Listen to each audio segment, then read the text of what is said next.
o Eduardo Passos, que nós convidamos para fazer uma fala de abertura, vai ter um tempo tranquilo para poder colocar fazer uma inauguração, eu diria, que pretende ser uma fala, nossa ideia pelo menos, que possa ficar ressoando uma atmosfera no encontro que nós vamos ter nesses 3 dias. Então, chamo o Eduardo Passos, por favor. Eu não sei se todo mundo leu, mas o Eduardo, ele é doutor em psicologia, ele é professor do Departamento de Psicologia da Universidade Federal Fluminense do Rio de Janeiro, é psicólogo clínico e integra o projeto clínico grupal do Tortura Nunca Mais no Rio de Janeiro. E tem uma experiência com acompanhamento terapêutico muito intensa na Universidade em Niterói, no Rio de Janeiro. Então, passo a palavra a ele. Obrigado. Bom, é um prazer, lógico, né, estar aqui com vocês. E quero agradecer esse convite da organização do Congresso para estar aqui na abertura, fazer a abertura, né, startar movimento, estar nesse momento, então, que algo se inicia. Mas, na verdade, isso que se inicia já pegamos em meio do caminho. Né? Em 2003, houve o primeiro Congresso Ibero-Americano.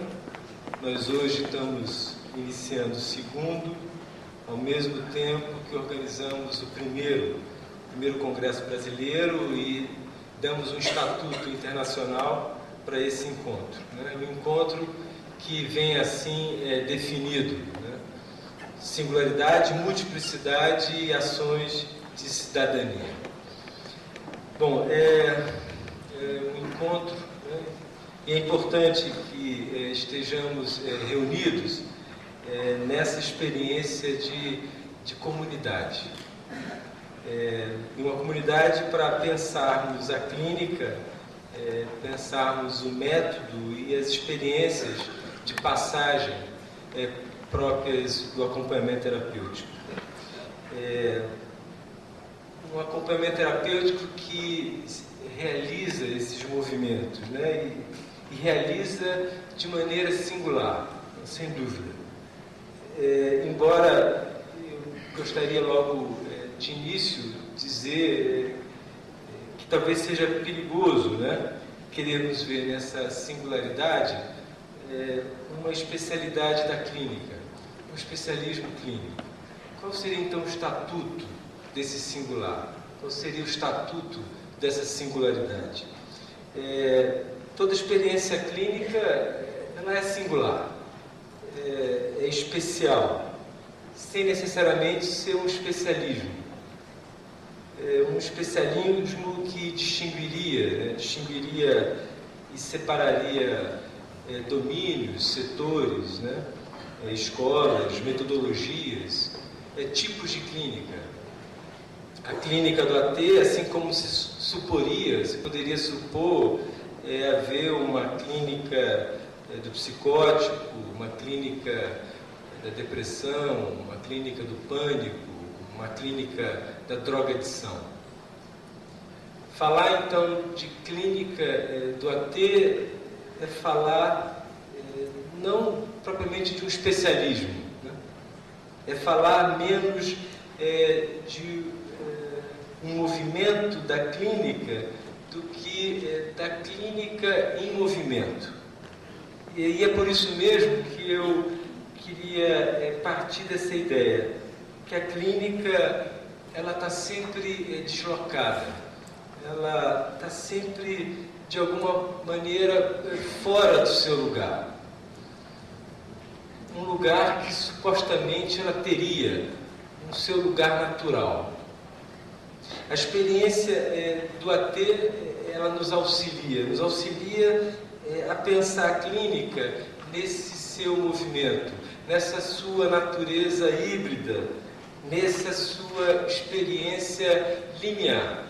Limiar porque ali, no limite, no limite entre o público e o privado, no limite entre a interioridade e a exterioridade do setting da clínica, no limite entre nós e a cidade, no limite entre a clínica e as redes sociais.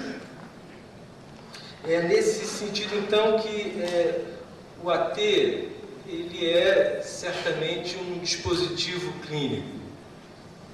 E um dispositivo como qualquer um desses, que pode ser posto a funcionar em nossas ações clínicas, nessas situações de intervenção, gerando, então, cuidado, nessa dupla acepção que tem para nós o cuidado clínico, né? Clínica como clinicós, né? Clínica como esse inclinar-se sobre o leito de quem demanda tratamento, mas clínica também como clinamen, clínica como desvio, esse movimento de inclinação, né, de deriva, de desvio de um certo percurso. Esse fundo etimológico da palavra clínica, né, se a gente vai buscar então essa ideia mais primitiva que os gregos já nos oferecem, pensar a clínica, portanto, tendo nesse fundo um fundo de movimento. Pensar a clínica como movimentar-se. E que tipo de movimento? É um movimento de se inclinar. Inclinações. Angulações. Pensemos então nessas angulações da clínica. Pensemos então isso que os movimentos do acompanhamento terapêutico nos auxiliam a pensar do que é próprio do movimento da clínica. Bom, nesse sentido, o AT, o acompanhamento terapêutico, ele é um dispositivo concreto que põe em funcionamento uma dada situação clínica. Uma dada situação clínica se movimenta ali, fazendo então determinados percursos, inclinando a ação clínica de formas singulares, ângulos singulares, né? Eis então aí esse sentido de singularidade, uma singularidade da experiência do AT. Em cada experiência do AT, a clínica então se angula, ela se inclina de uma certa maneira, fazendo variar seu grau de abertura, para então acompanhar existências as mais diversas, né? Algumas agudas, muito agudas, né? Porque em constante crise. Outras existências mais retas, né? Como se perpendiculares a tudo e a todos. Ou então existências obtusas.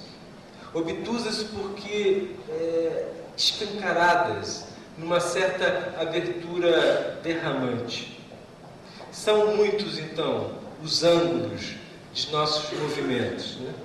Esses movimentos que o AT realiza.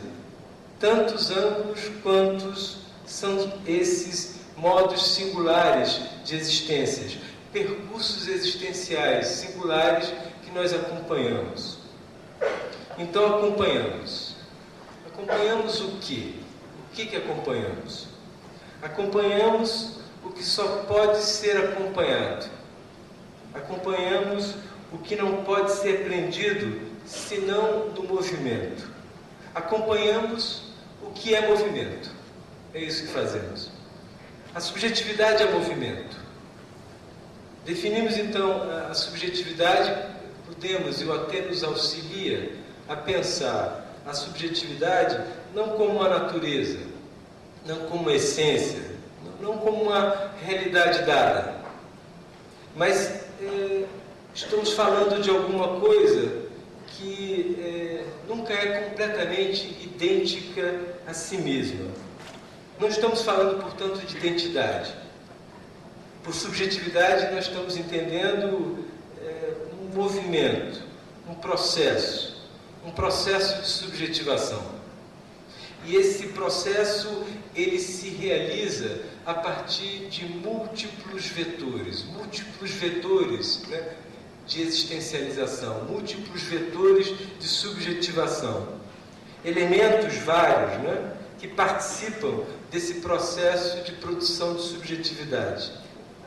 Sem dúvida que o ambiente familiar é determinante, essas relações que ali vão se cruzando entre esses personagens da cena edípica, né? A relação do pai com o filho, da mãe com o pai, da mãe com o filho, do filho com os pais. Mas também outras relações. A relação com a mídia, a relação com a cidade, a relação com a violência da cidade, a relação com as novas formas de sensibilidade, a relação com a arte, a relação com os meios de comunicação, os meios de transporte. Eis então aí um certo sentido de multiplicidade de que não podemos abrir mão quando estamos nessa aventura de acompanhar processos. E se a subjetividade se define assim, como uma atividade de produção, tal produção não pode ser entendida como simplesmente a produção realizada por um sujeito, mas é o próprio sujeito que aparece como um efeito dessa produção, como um produto. E como resultado desse processo de produção, né, ele está sempre numa certa deriva, sempre lançado nesse plano, um plano que eu quero dizer, desde então, sempre coletivo e territorial. É nesse sentido, então, que na clínica sempre acompanhamos. Toda clínica é um acompanhamento desses movimentos de subjetivação. Mas o AT, ele, portanto, não pode ser só um dispositivo da clínica voltado para esses casos mais graves, né?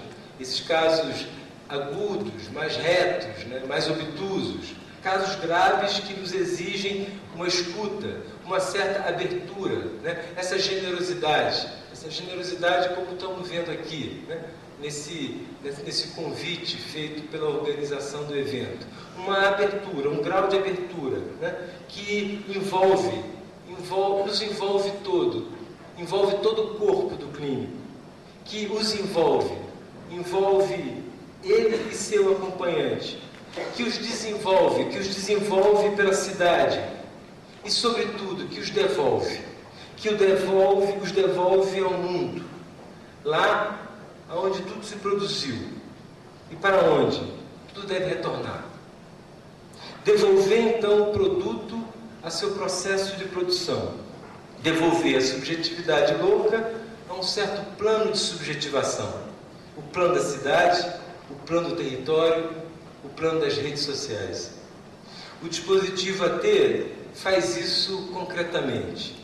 E ao fazê-lo, faz mais que isso. Pois nos indica um movimento que é da clínica, em qualquer que seja o dispositivo que a clínica põe em funcionamento. A clínica é senhora da passagem. Ela faz sempre de quem nela se engaja passageiros em seu movimento que delimitam paisagens existenciais. Nesses movimentos nós estamos sempre diante de paisagens existenciais, paisagens que mudam dependendo desse ângulo, paisagens que se alteram dependendo da velocidade, paisagens que se reconfiguram dependendo da estação. Primavera. Chegamos na primavera. É como então a pantera. Essa pantera que vai pintando de rosa o seu mundo. Ou então, como Vila Lobos. Vila Lobos que criou paisagens selvagens com batuques africanos, né? E ritmos indígenas, querendo repetir a música de Bach. Ou então, Vinícius de Moraes, que escrevia sonetos perfeitos, forma clássica de soneto, e isso ao som da bossa nova na praia de Ipanema. É assim, né? Construindo paisagens existenciais, fazendo um movimento que acompanhamos. É nesse sentido, então, que o Fábio Araújo, ele pôde fazer essa afirmação, uma dupla afirmação. O acompanhamento terapêutico é apenas uma forma de fazer a clínica. O acompanhamento terapêutico é a forma pela qual a própria clínica se faz. E se é assim, se nos arriscamos nessas afirmações veementes, contundentes, é porque sabemos, fazemos a nossa aposta de que a clínica ela não pode cumprir a sua tarefa sem uma ousadia máxima, uma ousadia mais radical, de colocar-se ela mesma em movimento, de colocar-se ela mesma em questão, analisando-se, pondo-se em análise, desestabilizando o seu lugar determinado, colocando-se em questão enquanto especialismo.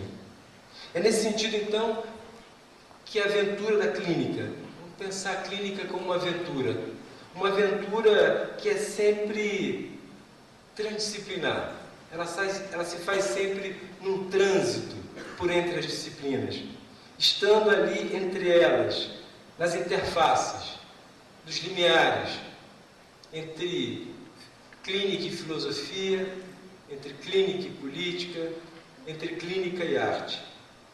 Mas está então nesse movimento da clínica, um movimento para fora de si. A clínica está sempre meio fora de si. Estar ali nesse movimento não é jogar a clínica no lixo, não é jogá-la no mato, mas é jogá-la no mundo. E ali permitir que ela possa estar no limite dela mesma, ela possa habitar nessa zona de inespecificidade, aonde o que há são passagens, são trânsitos. Onde se passa a clínica? Ela se passa no gabinete? Ela se passa na rua? Talvez então essas sejam falsas questões. Questões que nos iludem por uma preocupação excessivamente tópica, excessivamente espacial, ou de uma espacialidade assim, delimitada, fechada. Melhor então seria perguntar não onde se passa a clínica, mas o que se passa na clínica.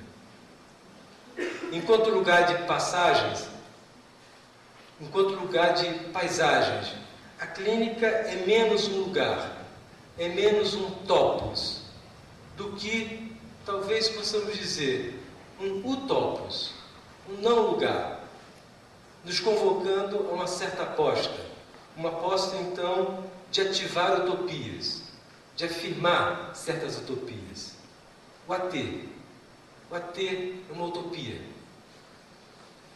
Mas se a clínica realizada pelo AT, ela não é um especialismo, isso é, se ela não quer estar num lugar, isso não quer dizer que não haja algo de específico nela.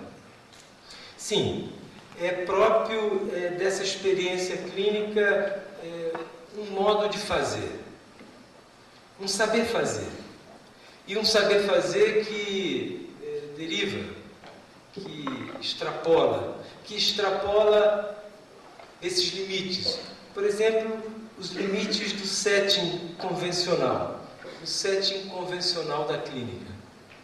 Os ATs, então, fazem a clínica nas ruas, nos espaços públicos, nas intervenções sobre a cidade.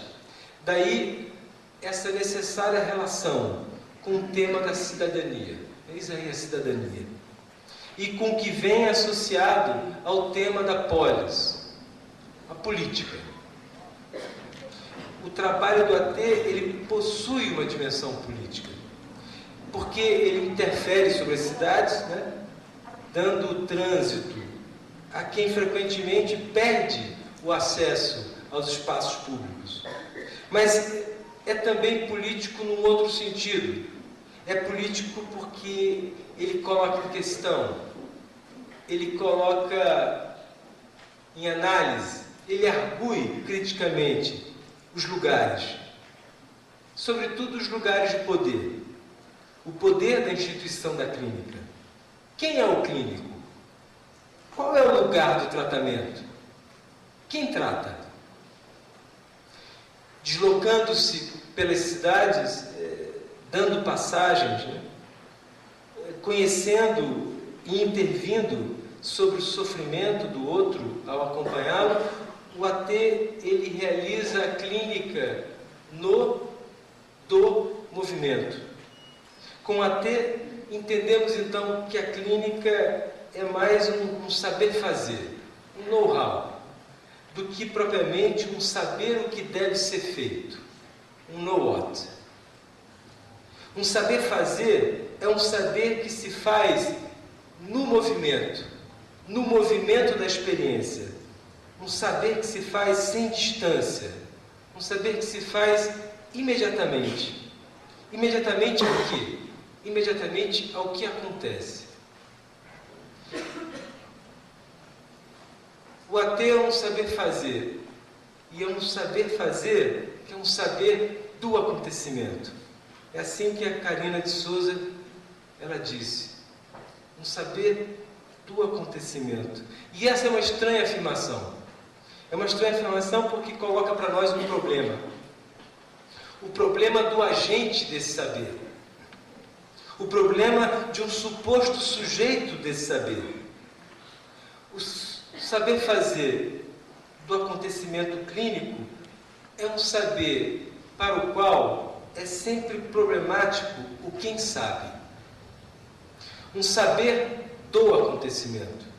Entendendo-se por essa expressão do acontecimento, não um saber sobre o acontecimento, mas um saber advindo no acontecimento. Um saber realizado pelo acontecimento. O acontecimento sabe, ou sabe-se, a partir do acontecimento. Daí então uma questão clínica muito importante. Sobretudo quando nós estamos afirmando a clínica do movimento. Quem é o sujeito da intervenção clínica? Questão que se deriva, que se modula nessa outra. Onde se passa a intervenção clínica? Nas experiências de acompanhamento terapêutico, nós assistimos essa clínica em movimento. Nós assistimos o movimento da clínica. Algo se passa entre esses que se acompanham. Pois quando falamos de acompanhamento, ou mesmo de acompanhante terapêutico, não se pode supor que somente um deles possa ser definido pelo ato de acompanhar. Quando estamos acompanhados, é porque algo se passa entre nós. Eu acompanho você só e somente se você me acompanha. Pois, do contrário, seríamos obrigados a supor essa situação insólita de um acompanhante sem acompanhamento. E nesse entre dois, nessa zona limiar, nesse interstício de passagens, nesse ponto ilocalizável, nesse não lugar, nesse utopos, é ali que a experiência da clínica se situa. Estranho sítio.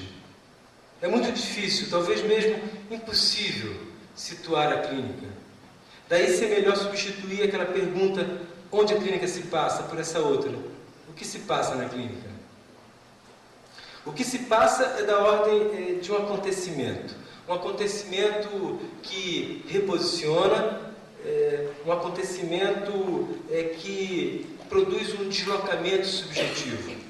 Reposiciona o sujeito e o que faz o AT é acompanhar esse movimento, esse deslocamento subjetivo.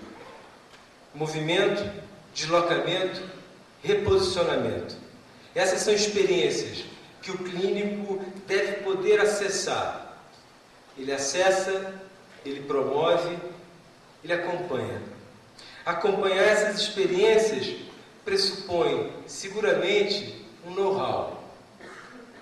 Um know-how sobre o movimento. Um saber fazer o movimento. Um saber fazer no movimento. Um saber fazer.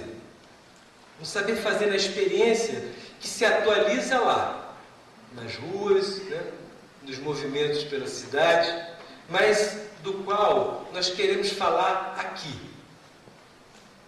Como então falar dessa experiência aqui? Como passar agora do saber fazer para um fazer saber? Como fazer dessa experiência um discurso? Fazer uma teoria? Fazer uma comunicação em um congresso? Eis então o grande desafio que não pode ser enfrentado aqui sem que possamos construir juntos uma comunidade da experiência, uma forma de comunidade em que possamos nos comunicar, compartilhando um saber fazer, compartilhando isso que sabemos fazer. Qual é então a nossa comunidade? É a da clínica. Mas responder assim a essa questão não seria então voltar àquele problema da localização daquilo que não tem lugar?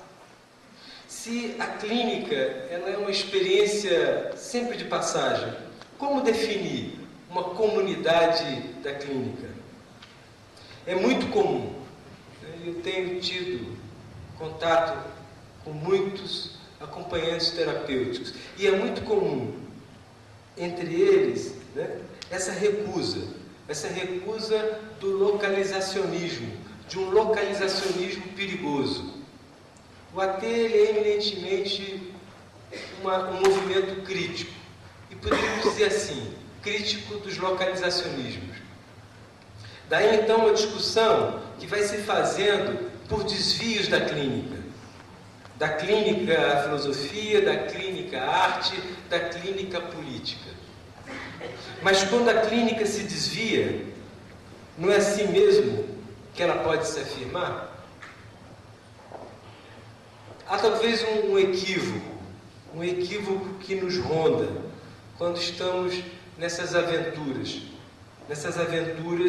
nos movimentos da clínica.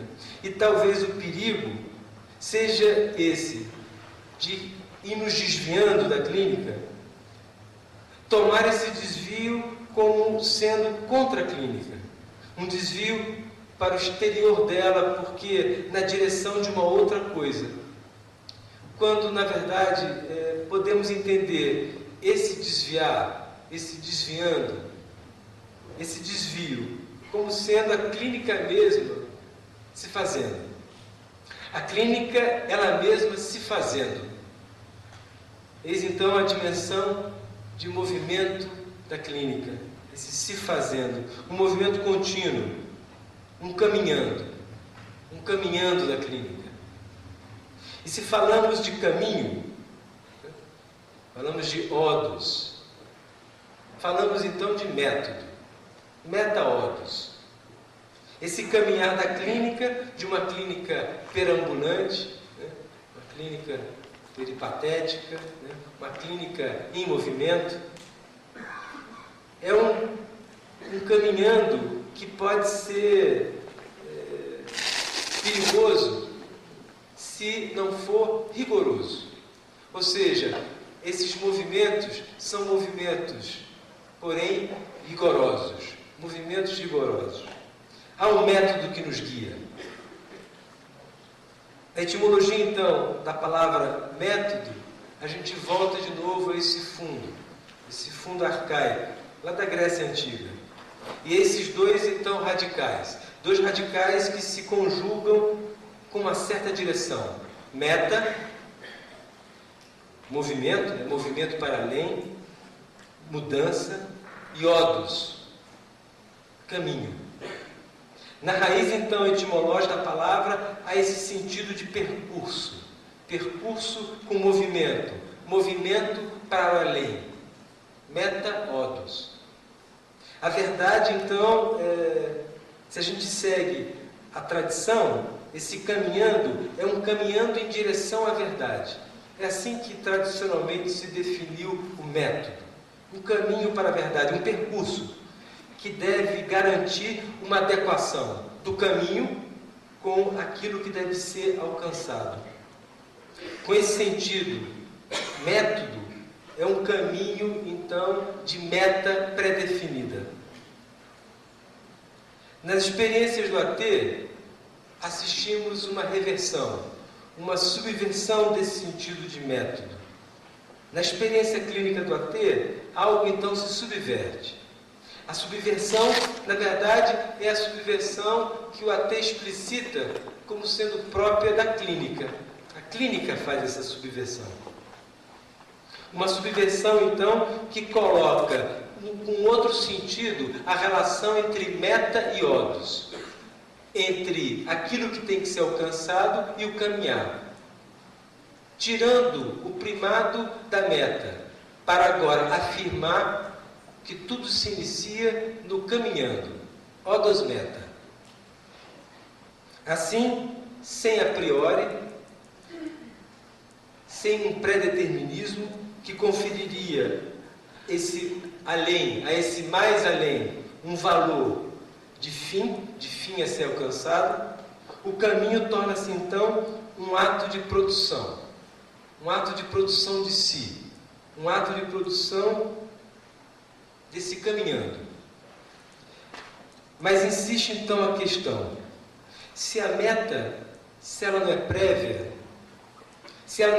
ao caminhar, o que então nos guia? Qual é o nosso guia? Qual é o método da clínica? O que a experiência do AT nos faz ver do método clínico? O método clínico, ele vai nos conduzindo por esses desvios. Clinicós, cline, leito, clino, inclinar-se. Inclinar-se sobre o corpo do doente, sobre o leito do acamado. Mas também um outro inclinar-se desses movimentos desviantes, que na cosmogonia de Epicuro explicam a criação do mundo. O cosmos advém do caos. No início eram átomos e o vazio.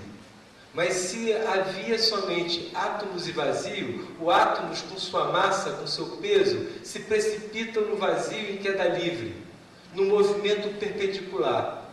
Do caos nunca sairíamos.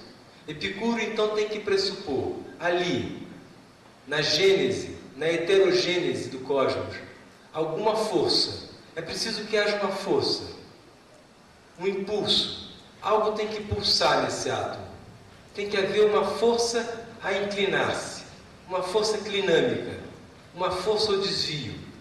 A matéria é dotada de uma força clinâmica que faz com que esses átomos em queda livre, se desviem do seu próprio percurso e façam um encontro, se conectem, se agenciem, garantindo a passagem do caos para o cosmos, uma caosmose.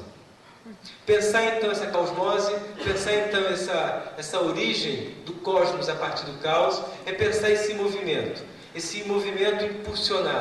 impulsionado por uma certa tendência à inclinação, a tendência à angulação, a tendência ao desvio, a tendência a isso que faz movimento.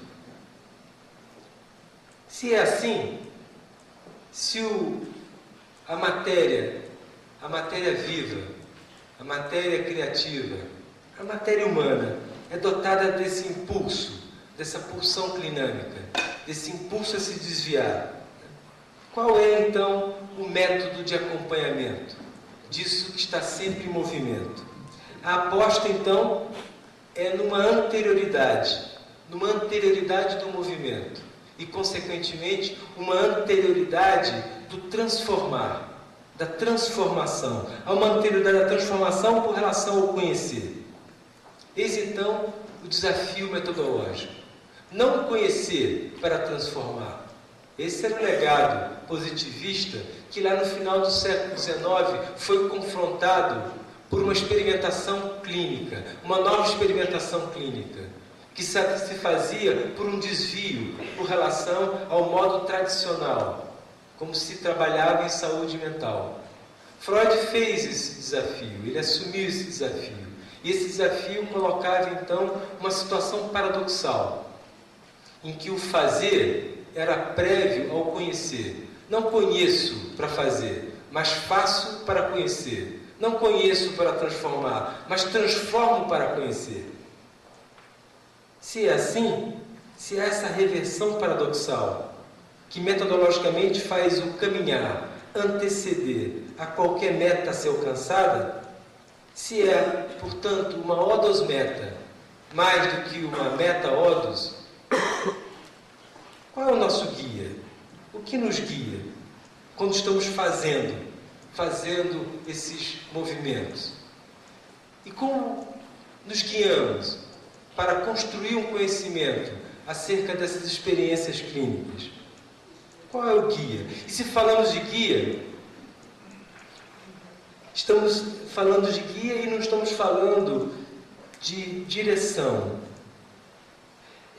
Falamos de guia mais nesse sentido que tem a ideia de guia de cegos. O guia do cego. O guia do cego, ele nos dá uma indicação muito interessante. Ele é muito próximo. O método do guia do cego é muito próximo do método do acompanhamento terapêutico, que, por sua vez, só nos faz entender o que é próprio do método clínico. Algo que se faz assim, meio tateante, meio às cegas. O guia do cego, ele não dá a direção, que é sempre a do cego. Uma direção que está sendo feita ali, às cegas, de modo experimental, né? Uma experimentação tateante, assim como é sempre nossa ação quando estamos lançados no movimento.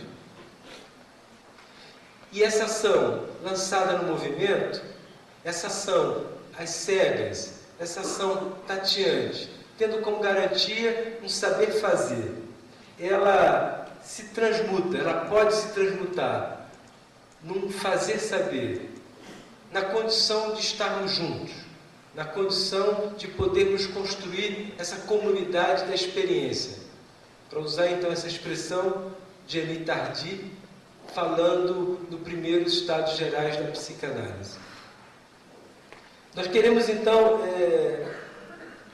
pensar o método como esse guia de um caminhando, esse guia que assume o desafio de estar assim, num primeiro momento, tateante, às cegas. E a gente lembra então da parábola dos cegos, aquele quadro que o pintor flamengo Bruegel realizou em 1568, 400 anos antes daquele ano de efervescência, aquele ano emblemático de muita movimentação contracultural. Momento emblemático de um desvio do pensamento contemporâneo e também um desvio na clínica no contemporâneo. Bruegel, então, ele apresenta essa cena, uma cena tocante, essa de cegos guiados por cegos. A visão, então, ela é substituída por uma linha de união. O cajado, ele é tirado da sua posição vertical e colocado na posição horizontal. Ele vira uma linha de união que liga, uma ligação, um fio de ligação, que forma então um agenciamento coletivo. A função do guia, ela é ali, na parábola dos cegos, ela não é tributária de nenhuma clarividência, de nenhuma posição acima ou superior, de nenhuma localização, nem mesmo de uma individualização. Há uma função de guia que está ali, deslocalizada. Há uma função de guia que está ali perambulante, que está ali se fazendo. Diferentemente de todos os outros movimentos, nesse movimento estamos incluídos, todos incluídos. Há um só acompanhamento. O Bruegel, ele é reconhecido como um pintor, ele é um pintor atípico do seu tempo. Ele é atípico porque ele resistia ao formalismo renascentista e, sobretudo, às fórmulas estéticas dos italianos. Ele, na verdade, ele garantia a sua aposta artística, poética, numa certeza da importância das experiências concretas vividas pelo seu povo.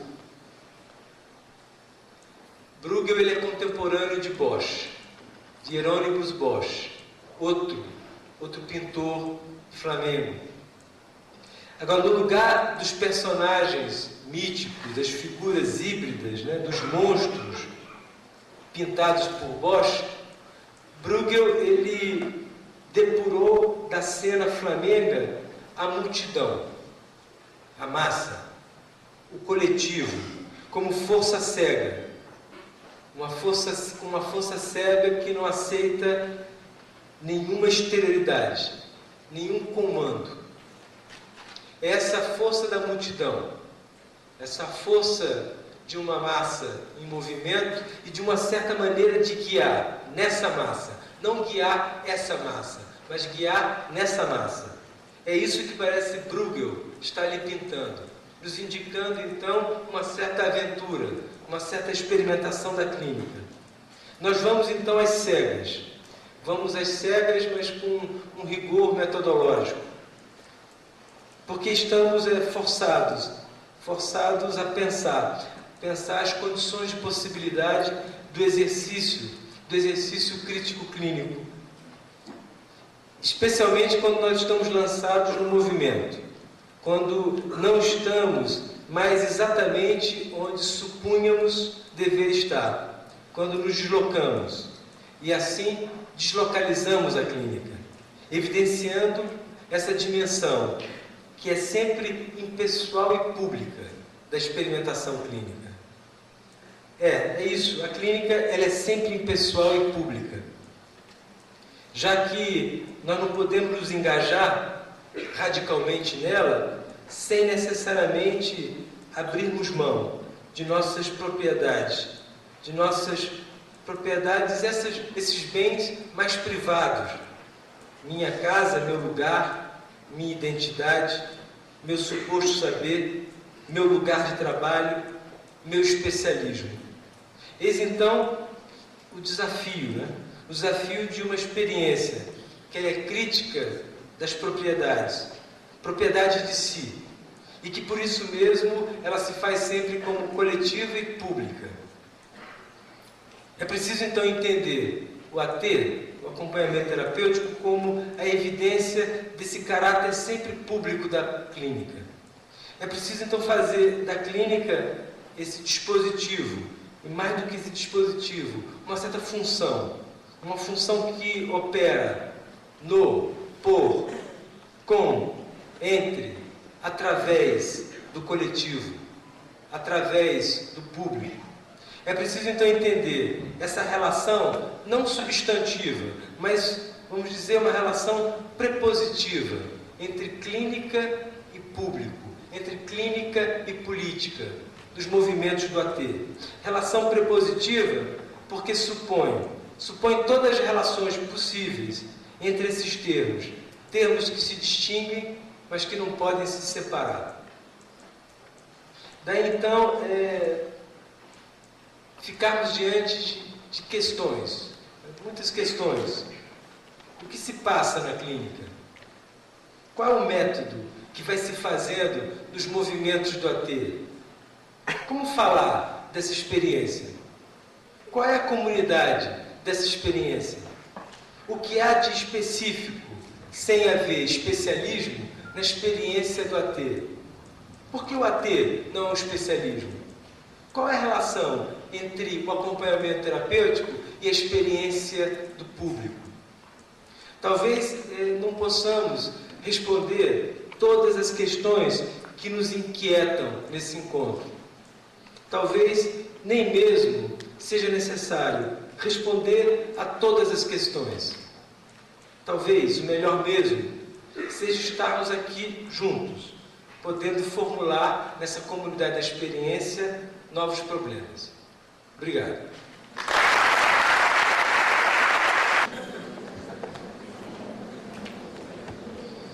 Bom, eu queria fazer uma pergunta em relação a clínicos, né, e o outro verbo que você colocou, em relação ao radical, inclinar-se, né, que foi uma palestra muito interessante, porque as palavras têm muito a ver com, principalmente as gregas, né, que nos fundamentam, tem muito a ver com a nossa experiência, né, então eu queria que você, não sei se era clinamento, alguma coisa assim, né, e qual seria o radical de clinos, né, por aí.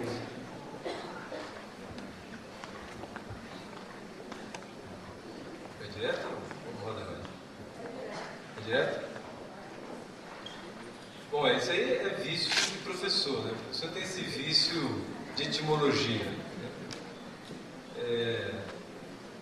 Buscar esse fundo, né? Esse fundo de movimento da clínica. Para então, e essa foi a minha preocupação, pensar o AT não como um especialismo clínico, mas pensar o AT como uma explicitação do que há de específico em toda ação clínica. E o que eu estou entendendo como ação clínica? E eu vou no fundo arcaico de clinicos. Clinicos, então, é essa palavra que deriva de dois radicais gregos, um substantivo e um verbo. Né? Cline e clinos. Leito, o substantivo é leito. E o verbo é inclinar. Daí clinicos como acolhimento, como inclinar-se sobre o leito do doente. Esse é um sentido. Toda clínica é acolhimento. O AT só se faz numa acolhida, né? Num gesto de abertura, né? A la Kleber, esse movimento de Kleber, né? De fazer acolhimento. Mas a gente quer entender que se é necessário acolhimento, não é suficiente.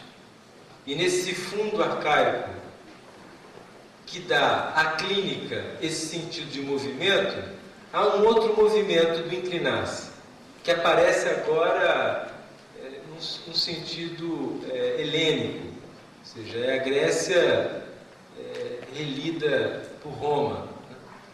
É Epicuro, então, com esse conceito de clinamen, uma cosmogonia que ele vai propor para pensar a origem do universo a partir de um impulso, de uma pulsão da matéria a inclinar-se, a fazer um outro movimento, um outro clima. Nesse caso aqui, o inclinar-se clinâmico, é o conceito de clinamen. Então, pensar essa matéria como dotada de uma força de inclinar-se. E a clínica como esse inclinar-se sobre o leito do acamado, esse acolher uma demanda de tratamento, mas também acompanhar o que ali pulsa como ímpeto a inclinar-se. Um ímpeto a inclinar-se da matéria viva. A matéria viva pulsa. Ela pulsa. E esse pulsar da matéria viva adota de um movimento, adota de um impulso a se inclinar, um impulso a se desviar, um impulso a mudar de rota, a um impulso a fazer novas direções. Toda clínica, nesse sentido, ela é um acompanhamento terapêutico. Ela é um acompanhamento desse inclinar-se. Ela se inclina e acompanha inclinações. Isso coloca para nós um problema metodológico, né? Qual é o método disso que não está parado? Qual é o método de pensar e cuidar o que não está parado? E aí, método precisa ele mesmo ter o seu sentido subvertido. Porque há alguma coisa no método, da noção de método, que é tradicionalmente parada. Se eu tomo método como meta-odos, e aí eu vou na segunda etimologia. Etimologia da palavra método, que deriva desses dois radicais. Caminho, odos, mas também meta, um para-além previamente definido, e que a tradição romântica, sobretudo a partir de Hegel, tomou essa meta como a verdade, como o absoluto, como a essência. E se eu coloco a verdade, a essência, o absoluto, primeiros, como meta, todo o caminho é previamente determinado por algo que não está caminhando. O que o AT nos ensina? O que o AT explicita da clínica? Uma subversão metodológica. No início está o caminhar. No início está o caminhando. E nesse caminhando, construímos metas. Nesse caminhando, às cegas, tateante, mas não menos rigoroso, construímos metas. Logo, uma odosmeta, e não uma meta-odos. Uma subversão metodológica que me parece, os movimentos do acompanhamento terapêutico nos fazem explicitar ou entender do que é próprio em toda operação clínica. O AT, ele é um especialismo, ou o AT é o movimento da clínica. O AT é um dispositivo concreto, específico, seguramente, né? Como o grupo. O grupo é um dispositivo concreto. Né? Como o setting, né? O setting psicanalítico tradicional é um dispositivo concreto do divã. Mas, para além do dispositivo concreto, tem ali uma função, uma operação clínica, uma clínica do movimento. E, enquanto tal, né, há um específico dessa experiência sem nenhum especialismo. Né? E acho que esse é um desafio nosso. Esse eu estou supondo ser um desafio desse encontro. Pensar o específico do AT para além de qualquer especialismo. Uma tarefa que não é tarefa simples e que me parece ser um desafio da clínica no contemporâneo. E que o AT nos ajuda a pensar. Oi, Eduardo. Oi. Você falou um pouco da questão do acompanhamento. Eu queria que você pudesse falar um pouquinho também do terapêutico, também com essa visão grega da terapia. Obrigada. É um pleonasmo, né? É um circunlóquio. Acompanhamento terapêutico. Né? A terapia, né, é sempre um acompanhar.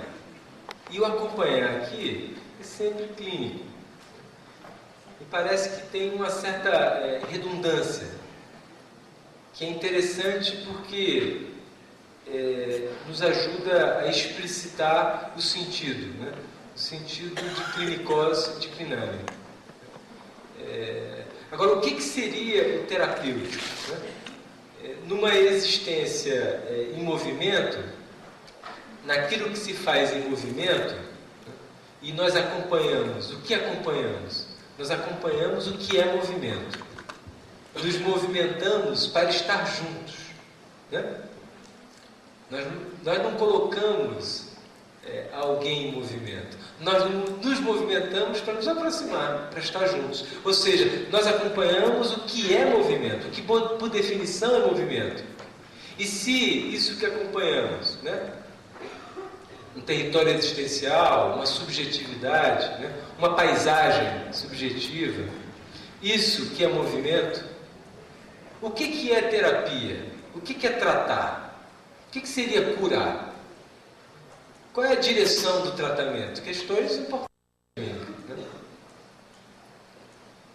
Esse problema é um problema importante, sobretudo porque o acompanhamento terapêutico ele coloca a clínica nessa situação paroxística, né? Essa situação limite. Chega ao acompanhante terapêutico os casos mais graves, não é assim? É habitual, é consensual que o acompanhamento terapêutico é um dispositivo muito próprio para essas situações limites. Como então pensar a cura, né, disso que está no movimento que é um movimento louco? Um movimento louco. O que seria a cura da psicose? O que seria a cura da psicose? Né? O que seria a alta? Como é que a gente para o movimento? Olha que questão importante, né? Como é que para o movimento?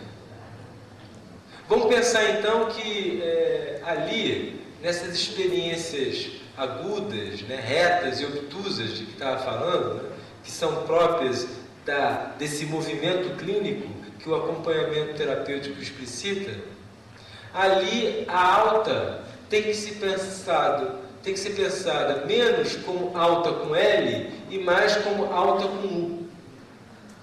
É produção de um autós, produção de uma autonomia, criar autonomia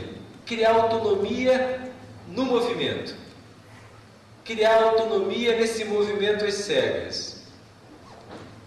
E nesse sentido, então, a direção do tratamento, a terapêutica no movimento, é uma terapêutica que ela é finita ou infinita, é terminável ou não terminável. Como é que nós fazemos? Nós fazemos tal como entramos. Entramos sempre como se pega um bonde andando. É da mesma maneira que a gente sai, com ele já tendo partido. O movimento não para. O movimento não para. E a gente entra nesse movimento e sai desse movimento, ele sendo mantido. Agora, qual é o momento de pular? Pular fora. Vamos dizer então que não é cessar o movimento, não é terminar esse movimento. Não há um sentido então de término, como a noção de alta, né, pressuporia. Talvez seja então quando tenhamos a certeza que alguma coisa ali se dá num exercício de autonomia. Autos nomos, próprio e regra. Há ali naquele movimento a evidência da criação das próprias regras. E se eu consigo ter a evidência de que no movimento eu construo as próprias regras, eu salto do bonde, eu pulo fora. Eu deixo o movimento seguir, né, a sua maneira. Né? Como a Pantera Cor-de-Rosa pinta o mundo de rosa, como Vila Lobos que faz baquianas selvagens, né? Como Vinícius de Moraes que faz sonetos perfeitos à la bossa nova. Buenos días. ¿Me entiende el español? Sí. Cuando hablaba sobre la clínica, sobre el inclinarse y sobre este movimiento y cómo el acompañamiento ahí se inscribe en este movimiento y acompaña algo de este desvío, la pregunta que me surge, lo que nos preguntamos en algunos ámbitos en Buenos Aires es respecto de qué clínica estamos hablando. Si la clínica de la terapéutica, no importa cuál sea esa, si se habla del psicólogo, de la psicología, de la psiquiatría, de las distintas corrientes que existen que piensan en algún tipo de cura, y entonces el acompañamiento acompañaría ese movimiento, ese desvío, o si existe una clínica específica del acompañamiento que tenga en sí mismo resultados terapêuticos. Quando você fala dessa clínica, né, que vai se fazendo, em contraposição com aquela clínica que está posta, eu não sei se é uma pergunta, né, gostaria de algum comentário, porque me vieram essas questões. Essa clínica que está posta tem toda uma tradição que envolve a ideia de uma sobriedade, de uma prudência, de uma seriedade. Eu perguntaria como é que fica categorias como a da alegria, do mal-estar, da angústia, pensando a partir dessa outra concepção, de uma clínica sempre se fazendo. Nietzsche dizia que o conhecimento impede a ação, e eu estava pensando que Deleuze também falou que o filósofo é inimigo do sábio, porque, entendendo por filosofia a busca pela sabedoria, ou amigo da sabedoria, se sou amigo do sábio é porque eu não tenho sabedoria. Então, eu estou entendendo tudo isso como a questão da clínica nômade, né? Essa questão de você construir um lugar fora de um espaço na qual eu estou sendo por algum momento capturado. Para resumir, eu queria que o senhor colocasse os desabafos que o senhor tem escutado também, acolhido nos seus momentos de supervisão. Ou seja, quais são os males desse suposto conhecimento, mais tido como os paradigmas ou os dogmas, que balizam o pensamento de quem está na própria clínica ou no próprio início desse caminhar do AT, né? Ou seja, quais são os desabafos de quem vivencia essa clínica nômade, de quem pratica o AT, na medida que ele se sente capturado por aquele que ele também acolhe, que ele se sente então prisionado, talvez pelos paradigmas, pelos saberes que são, digamos assim, estigmatizados pelos signos, principalmente, digamos assim, pelo corporativismo psiquiátrico e por aí vai. Então, em resumindo, eu só queria saber quais são os desabafos daquele que se perde justamente nesse momento que se percebe capturado por um conhecimento, por uma técnica. Eu queria também que pudesse estar nesse lugar de que posso responder as questões, né? Acho que muito mais importante é estarmos juntos problematizando, né? Eu não quero ter essas respostas, não quero ter, né? E mesmo que quisesse, eu não as tenho. Mas eu posso estar, né, junto, né, ou compartilhando esse esforço de criação de uma comunidade para juntos problematizarmos. E problematizarmos, então, questões que eu entendo são cruciais nesse congresso, né? Esse congresso internacional, né? Qual é o lugar do AT? É um congresso de acompanhamento terapêutico. Então, um congresso de acompanhamento terapêutico quer dizer para vocês que isso aqui é um oxímoron, é um paradoxo. O que é um oxímoron? Por exemplo, quando se diz subir para baixo, ou então descer para cima. Isso é um oxímoron, um paradoxo, né? Por que é um paradoxo? Porque, em sendo um congresso de AT, onde estamos construindo uma comunidade de AT para fazer um saber acerca do acompanhamento terapêutico, estaríamos como que num esforço de localização do que sempre se deslocaliza. Então tem um paradoxo aqui.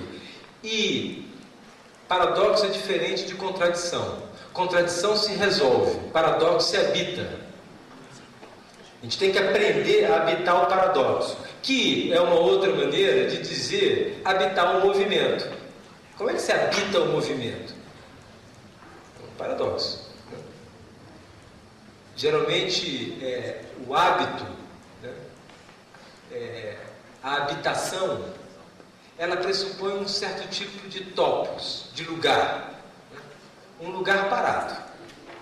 Como então podemos pensar num específico da clínica do acompanhamento terapêutico, sendo que afirmar o específico está a um passo de dizer haver ali um especialismo.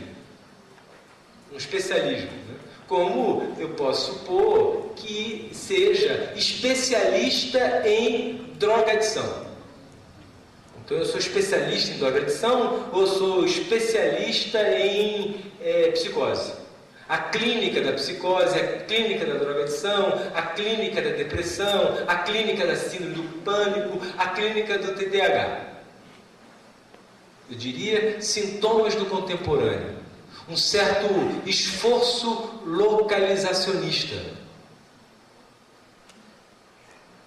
Bom, mas aí temos que pensar o que é a clínica. E em que medida a clínica, ela necessariamente é uma arguição crítica desse sintoma do contemporâneo, um sintoma localizacionista. Localizo. E se a gente está querendo, então, defender que há um específico da clínica, sem que necessariamente isso nos obrigue a um especialismo, retornamos à questão para o AT. Qual é o específico do AT? Eu quero defender a ideia de que o específico do AT é a explicitação do que é próprio da clínica, dessa dimensão pública, coletiva, impessoal de toda a experiência clínica. Toda a clínica. Lógico que isso é uma ousadia. Isso é uma ousadia. Mas, né, sapere aude. É preciso ousar. Né? Não há sentido para um esforço, né, de montar aqui um congresso internacional se não se vai minimamente fazer algumas ousadias. E a ousadia, então, é dizer isso, né? Que a clínica ela é sempre transdisciplinar, está sempre no trânsito entre as disciplinas, que a clínica é sempre pública, ela sempre se faz com uma arguição crítica das propriedades de si. A clínica ela é sempre política, porque ela se coloca no contemporâneo, arguindo as formas como no contemporâneo se estabiliza a realidade, se institui a realidade. E a realidade em que vivemos é uma realidade onde os territórios estão cada vez mais fechados, mais privatizados, pelo medo, pela insegurança. Vivemos em condomínios, vivemos cada vez menos nos espaços públicos, nos privatizamos cada vez mais.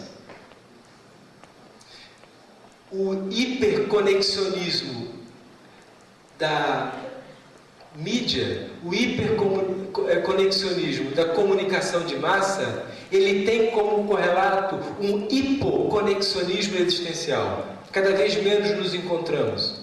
Cada vez menos estamos na ágora, nos espaços públicos. Cada vez mais estamos indiferentes ao que é da ordem do público. A clínica é sempre no contemporâneo.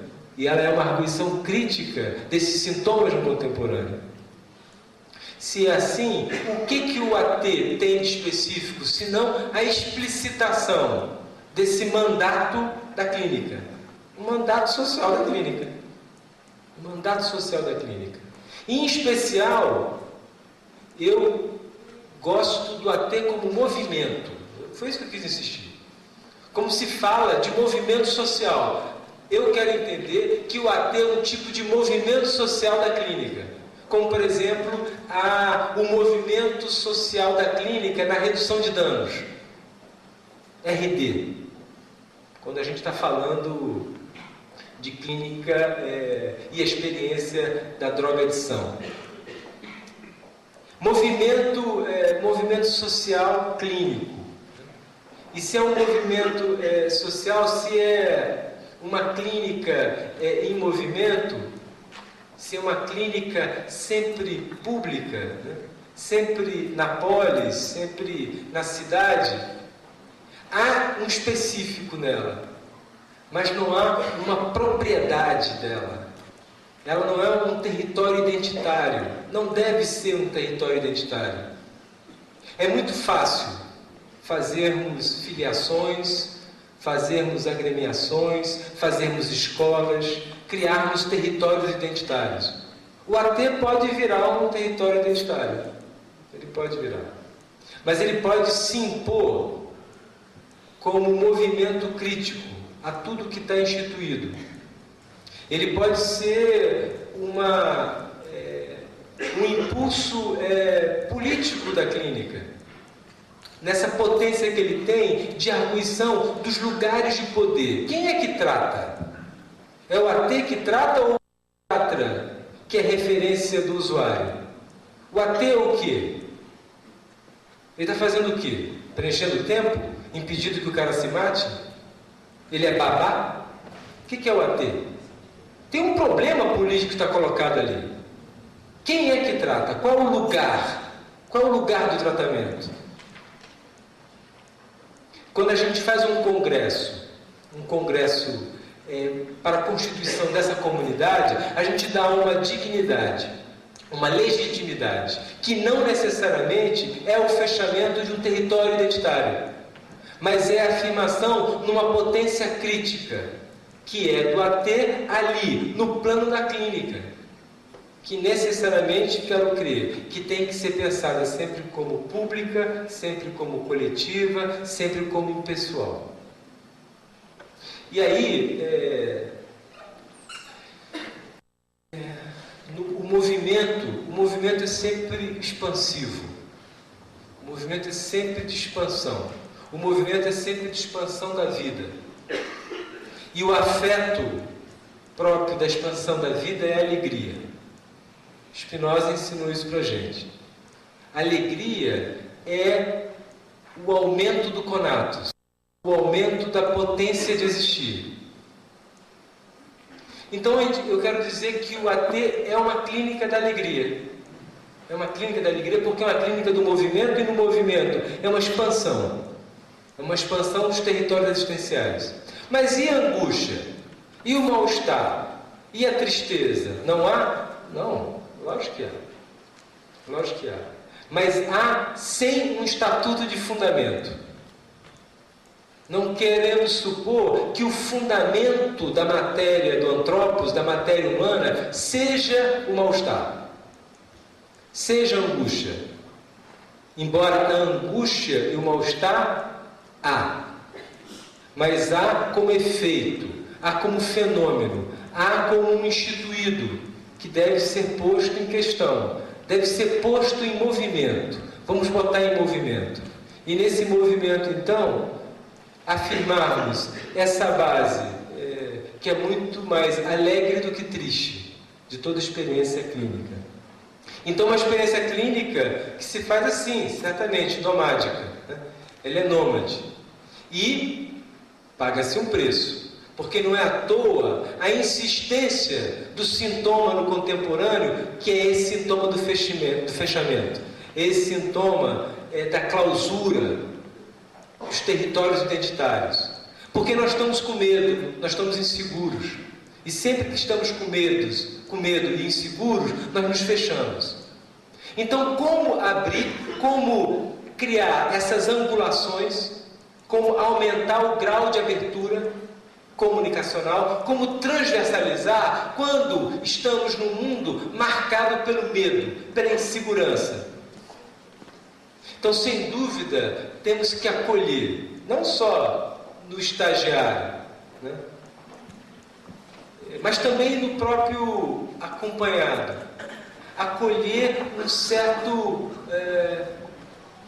receio de se lançar nesse movimento. eu tenho essa experiência de formação, eu trabalho com formação, eu trabalho supervisionando, e sem dúvida não é fácil fazer essa convocação de um lançar-se no movimento. Mas quais são os paradigmas? O que me dá garantia? O que me dá garantia? E tradicionalmente o que dá garantia é o que se entende como fundamento. Qual é o fundamento da clínica? Aí vem lá falar de estrutura, aí vem lá falar do mal-estar, vem lá falar de uma angústia, né, constitucional. Quais são os fundamentos da clínica? Não, mas a clínica não tem fundamento. Não quer dizer que ela não tem uma fundação, que ela não esteja apoiada. E uma fundação rigorosa. Uma fundação rigorosa, ou seja, certas articulações que vamos montando, certas comunidades que vamos formando, certos saberes que vamos propondo, que nos dão fundação, que é sempre provisória, que é sempre local, que é sempre adventícia, para movimentos futuros. Eu vou parar aqui porque ele vai ficando animado e a coisa fica nervosa. Então, muito obrigado. Muito obrigado.